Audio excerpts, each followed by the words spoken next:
moves around you and staying safe out there.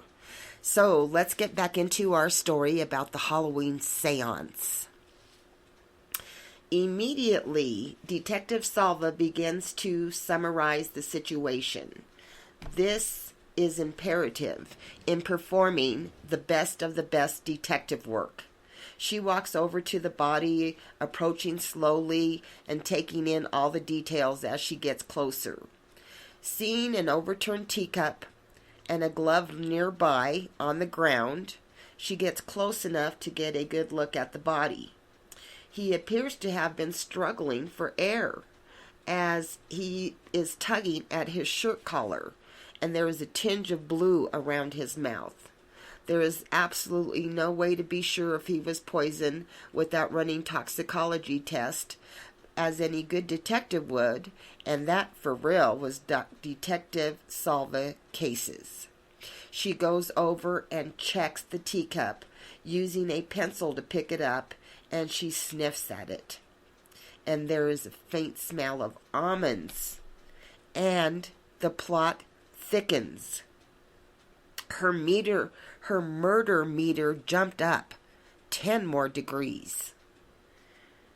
She looks at the glove and wonders to herself, did one of the attendees drop this glove, or is it something more sinister? She then goes into the room with all the guests and looking at each one, quickly wondering if somebody here was actually capable of murder. Then she began to address the crowd. Good evening. I am Detective Solva Cases. Looks like you all had quite the evening tonight.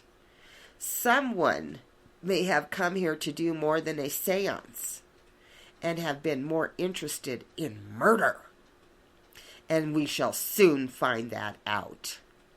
I will need to speak to everyone here, and then once that is done, you can leave. The sooner we begin, the sooner you will be on your way. Sir Mix-It-Up and Double D stepped forward to ask if they could be the first to get interviewed so they could get home to their baby girl as soon as possible. They walked into the foyer, and Sir Mix-It-Up started up right away. Well, you probably want to know if we had any dealings with Professor Adam Buster on a personal or a business level, huh? Well, let me tell you, there's no mysteries or secrets here. Everything can be looked up and validated, as I did file charges on him. I did know Professor, and to be honest, the world is a much better place without him in it. He was the scum of the earth, a real piece of work. He stole my cure for the extreme hiccups, and he made money from it. And he kept it all. He was the only one to earn from it. But I didn't kill him. I wasn't here for that. I have a daughter and a family to take care of, and I'm worried about my daughter. Miss Double D's chimed in. Ain't that the God's honest truth? Our little girl's doctor just died, and we are needing to speak to him. Now we may never find out what cure he had in mind to save our girl. I just want to be here for Lily Bell. And she began to cry. Detective Cases tells them they can go for now, but to stay in town in case she has any other questions or concern. Then up next is Miss Priss and Grandma Seen It All Ellen. Miss Priss is near tears, as she is truly an innocent being to the ways of this jaded world. Grandma Seen It All Ellen had been around the block a time or two, and she can't wait to see how things unfold and who the killer is. Miss Priss told Detective Solva that she had never met the professor till that evening and had no idea why somebody would want to kill him. Grandma Seen It All Ellen told the detective she came in to accompany her granddaughter and to have an evening, something different than staying at home.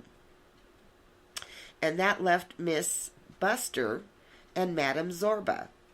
And Miss Buster exclaimed to Detective Solva Cases, a lot of people carried grudges against my dad, but who would actually have acted on it and killed him? I even had my problems with him, but he was the only parent I had left, and I didn't want to be alone in this world without him. Detective Solva looks at Madame Zorba, and Madame Zorba said, "This is the first time the professor has attended one of my seances, so I have no prior history with him to this point. Is there anyone else here?" Detective Cases asked. Yes, Miss LeClean was here. She actually served tea. She was in the kitchen waiting to clean up and is still there now. Let me get her for you. Detective Solva Cases falls in line with her, and says she will go with her to the kitchen as well. While entering the kitchen, the detective started taking inventory to see if there was any uncollected evidence lying around that might be useful. She looks at Miss LeClean. "You haven't cleaned up anything in this kitchen, have you?" Miss LeClean responded, "No, I've been too upset to do anything like that right now. How could this have happened?" Detective Salva said she was going to have forensics come in and clear the kitchen as well as the seance room. And that completed the end of the interviews for tonight. Not surprising, no one admits to murder, she thought, so she'll just have to go out and find them. The coroner was getting the body ready to go, and forensics was collecting evidence, so things were wrapping up nicely. Now to start the real work and find the perpetrator. She just needs to get the toxicology reports to confirm her suspicions that the professor had indeed been poisoned to death. She then advised Madame Zorba the seance room and the kitchen were off limits right now until she was sure she had collected all the evidence from those rooms that she needed. And the detective heads back to the precinct to ponder on the evidence collected so far and to review the guest list to see who a likely suspect might be. Madame Zorba retires to her bedroom and she is removing her makeup, pondering the evening events. She looks over her shoulder and sees a spectral figure behind her, and as it forms she sees that it's the professor, and he is standing there staring at her angrily. He is like, "You can see me, bitch, I know you can, and I want answers. Do you still want that money that you thought you were going to blackmail me for? I'll give you that money if you find out who murdered me." She looks at him and then replies, Okay, I will have another seance, and the proof will be told, and then you will know who your killer was. Inwardly she thought, and then I will get my money.